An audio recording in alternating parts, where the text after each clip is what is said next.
শ্রীলঙ্কা সফরের বিষয়ে একটু বলবো, মানে ভারতের শ্রীলঙ্কা সফর সেটা পরে বলছি। ভিডিওর প্রথমে বলে নিই যে ওয়ানেন্দু হাসারাঙ্গা তো শ্রীলঙ্কার ক্যাপ্টেন হয়েছিল, বেশি দিন হয়ওনি। সে ক্যাপ্টেন্সি করতে করতে করেছে কিছু ম্যাচে, অল্প কয়েকটা ম্যাচে করেছে এবং টি-20 ওয়ার্ল্ড কাপে ক্যাপ্টেন্সি করেছে। টি-20 ওয়ার্ল্ড কাপে জঘন্যতম পারফরমেন্স করেছে শ্রীলঙ্কা, এই জন্য কিন্তু ওয়ানেন্দু হাসারাঙ্গা ক্যাপ্টেন্সি থেকে সরে গেছে, নিজেই ছেড়ে দিয়েছে ক্যাপ্টেন্সি করা। প্লেয়ার হিসেবে এরপরে দলে থাকবে, বাট ক্যাপ্টেন্সি অন্য কেউ করবে। আবার হয়তো দাসুন সানাকে ক্যাপ্টেন দেওয়া হবে, বা হয়তো অন্য চারিতা আসালাঙ্কা অথবা কুশল মেন্ডিস, এদের কাউকে হয়তো ক্যাপ্টেন করা হয়তো হতে পারে। তাছাড়া আর ক্যাপ্টেন কে হবে? আর ওইদিকে নাজমুল হোসেন শান্ত বাংলাদেশের এমন একজন অধিনায়ক, একজন ব্যর্থ অধিনায়ক, আর কিছু বলার নেই। এবার অধিনায়ক যদি ক্যাপ্টেন্সি হয়তো ভালো করলো বাট খেলতে পারলো না, সেটা তো বাজে ক্যাপ্টেন্সি হয় বা বাজে খেলাই হয়, বাজে খেলা। এবার দিনের পর দিন যদি বাজে খেলতে থাকে নাজমুল হোসেন শান্ত, তাও তাকে খেলানো হয়, তাহলে তো সে ট্রল হবে। এই জন্যই তো নাজমুল হোসেন শান্ত ট্রল হচ্ছে। আর কবে ভালো খেলবে নাজমুল হোসেন শান্ত? জঘন্য খেলছে, মানে শুধু খারাপ না, জঘন্য খেলেছে টি-20 ওয়ার্ল্ড কাপে শান্ত। ওরকম মনে হয় বাজে পারফরমেন্স কেউ করে না, এত জঘন্য পারফরমেন্স করেছে নাজমুল হোসেন শান্ত। ফালতু খেলেছে। এবং মানে নাজমুল হোসেন শান্ত একটা দুটো শট মারে, এত ভালো লাগে শটগুলো, বাট তারপর আর খেলতে পারে না। এটাই হলো তার সমস্যা, এটাই হলো তার দুর্বলতা। আর বাংলাদেশ দলের বোলিংটা ভালো হয়েছে, বাট ব্যাটিংয়ে তানজিম হাসান তামিমকেও খেলতে পারেনি, শান্ত খেলতে পারেনি, মানে বেশিরভাগ প্লেয়ারই ব্যর্থ হয়েছে। তারপর সাকিব আল হাসান একটা ম্যাচে খেলেছে, বাট কোনো ম্যাচে সেরকম খেলতে পারেনি। তাহিদ হৃদয় তাও একটু চেষ্টা করে গেছে। মাহমুদুল্লাহ প্লেয়ারটা ভালো, বাট এরপরে মাহমুদুল্লাহ, সাকিব আল হাসান এরা হয়তো অবসর নিয়ে নেবে। নতুন কিছু প্লেয়ারের উপর ভরসা রাখতে হবে, তাহলে যদি বাংলাদেশের ভালো কিছু হয়, না হলে সমস্যা। মানে বাংলাদেশের এখন খেলাও নেই। বাংলাদেশের এখন যারা প্লেয়ার, শরীফুল ইসলাম, মুস্তাফিজুর রহমান, এরা কিন্তু সকলে কিন্তু শ্রীলঙ্কান প্রিমিয়ার লিগ খেলছে, সেখানে খেলতে বিজি তারা। তো এখন বাংলাদেশের কোনো খেলা নেই। তবে নাজমুল হোসেন শান্ত লজ্জা আর হবে না। নাজমুল হোসেন শান্ত শুধু প্রেস কনফারেন্সে এসে শুধু বড় বড় ডায়লগ দেয়, কাজের বেলা কিছু করতে পারে না। জেমস অ্যান্ডারসন টেস্টে যে সেরা বোলার, লেজেন্ড বোলার টেস্টে, সে কিন্তু অবসর নিয়ে নিল। 702টা উইকেট নিয়ে শেষ করলো তার টেস্ট কেরিয়ার। অসাধারণ একজন বোলার ছিল। ওয়েস্ট ইন্ডিজের টিমের এত খারাপ অবস্থা, আর কি বলবো, এর আগে মনে হয় খারাপ অবস্থা এরকম হয়নি। ওয়েস্ট ইন্ডিজ টিমের খারাপ যা অবস্থা, কিছু বলার নেই, খেলতেই পারে না। বিদেশের মাটিতে যখনই খেলতে যায় খেলতেই পারে না। বিদেশের মাটিতে টেস্ট জেতার ক্ষেত্রে বিরাট কোহলি ক্যাপ্টেন্সিটা সেরা করতো, সেরা। হারেনি যে বলছি না, হেরেওছে আবার জিতেছেও, অনবদ্য। আগে সৌরভ গাঙ্গুলি টেস্টে ভালো ক্যাপ্টেন্সি করতো ভারতের হয়ে, তারপরে বিরাট কোহলি, টেস্টের ক্ষেত্রে বলছি। আর ওয়ানডের ক্ষেত্রে আবার ধোনি ওয়ানডের ক্ষেত্রেও ভালো করতো, টি-20তেও ভালো খেলতো। টেস্টে আবার ঘরের মাটিতে ভালো ক্যাপ্টেন্সি করতো MS ধোনি। ওভারঅলও MS ধোনি ক্যাপ্টেন্সি ভালো, কিন্তু বিরাট কোহলি টেস্টে একদম সেরা। বিরাট কোহলির টেস্টে ক্যাপ্টেন্সি দেখতে এত ভালো লাগতো যে কোনো ঘুম পেত না খেলায়। অন্য সবারটা যেমন ঘুম পেয়ে যায়, কিন্তু বিরাট কোহলির ক্যাপ্টেন্সির ক্ষেত্রে ওরকম মনে হতো না। ওয়েস্ট ইন্ডিজ আরামসে হেরে গেল, আরামসে, খুব বাজেভাবে হেরে গেল, আরামসে জিতে গেল ইংল্যান্ড।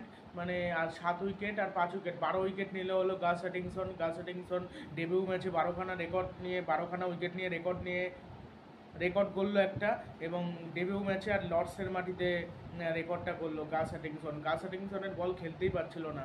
আর এই ক্রিক ম্যাকেনজি, তারপর অ্যাথেনজি, এই প্লেয়ারগুলো একটাও সেরকম ভালো না। কে ব্রেথওয়েট খেলার মধ্যে খেলতে পারে, আর কেউ সেভাবে খেলতেই পারে না। কি হবে, ওই জন্য হেরে গেল ওয়েস্ট ইন্ডিজের অবস্থা খুবই খারাপ।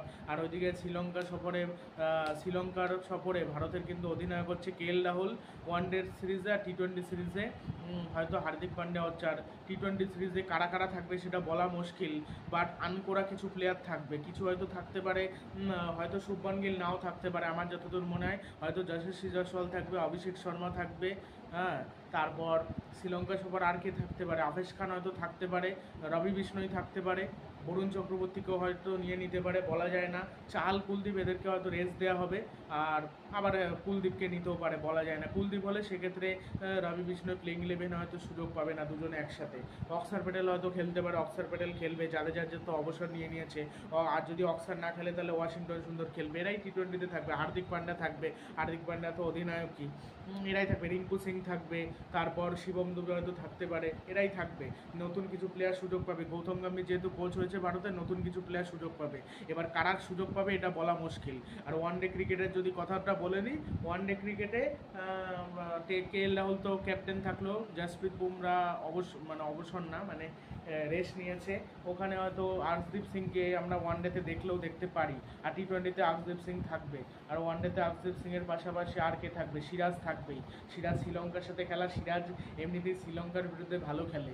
ওয়ানডেতে T20-তে যে সময় হয় শ্রীলঙ্কার বিরুদ্ধে বেশি জ্বলে ওঠে মোহাম্মদ সিরাজ, এই জন্য মোহাম্মদ সিরাজ তো খেলবেই। এছাড়া ওয়ানডেতে আর কে থাকবে? আর অক্ষর প্যাটেল ওয়ানডেতে মনে হয় থাকবে না, রিঙ্কু সিংও থাকবে না, আর সূর্যকুমার যাদব T20-তে থাকবে অবশ্যই। আর শ্রীলঙ্কা সফরে ভারতের ওয়ানডেতে থাকতে পারে কে? বোলারদের তালিকা আর্শদীপ সিং, মোহাম্মদ সিরাজ, শামি হয়তো ফিরবে না এত তাড়াতাড়ি, আর বুমরা তো রেস্টে থাকবে। আর কে বোলার রয়েছে? মুকেশ কুমারকে হয়তো খেলালো ওয়ানডেতে।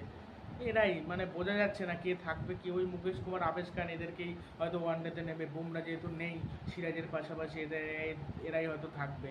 আর স্পিনার হিসেবে কুলদীপ যাদব তো থাকবে। চাহাল থাকে নাকি সন্দেহ, কুলদীপ যাদব থাকবে এইটুকু শিওর আমি।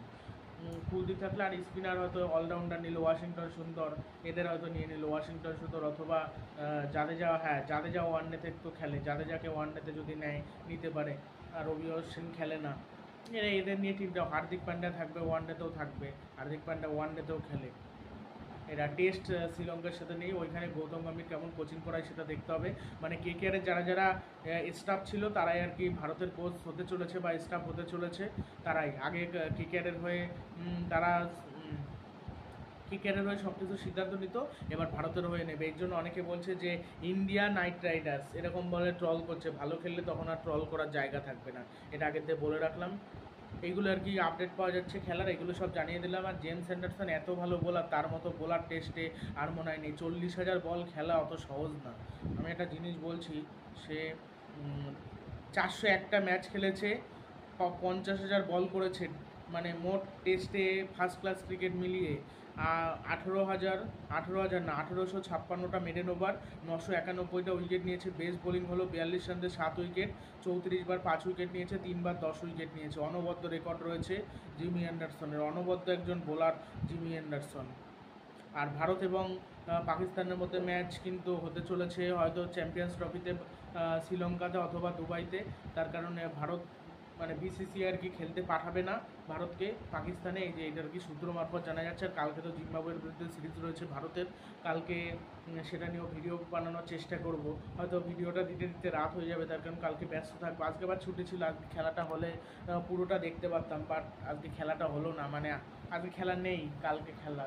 সব দিন তো আর ছুটি থাকে না, একদিনই ছুটি থাকে। ছুটির দিনে যদি খেলা থাকে ভালো লাগে।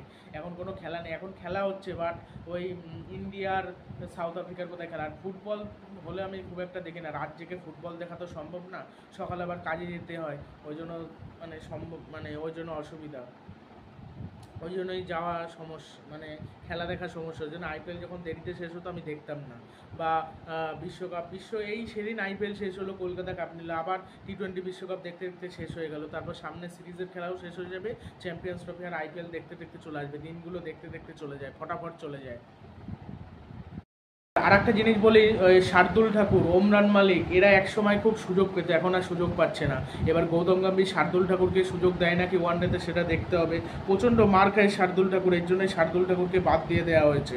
শার্দুল ঠাকুর একটা মার খাওয়ার লিমিট রয়েছে, মার প্রচণ্ড খায়, ওই জন্যই ভালো লাগে না শার্দুল ঠাকুরকে আমার অতটা। প্রচণ্ড মার খায়, KKR-এর হয়ে যখন বল করলো প্রচণ্ড মার খেলো, প্রচণ্ড মার খেত, প্রচণ্ড উইকেট টেকিং, উইকেট তুলতো। বাট এবার তুমি যদি রান প্রচুর দিয়ে ফেলো, উইকেট তুলে লাভ নেই।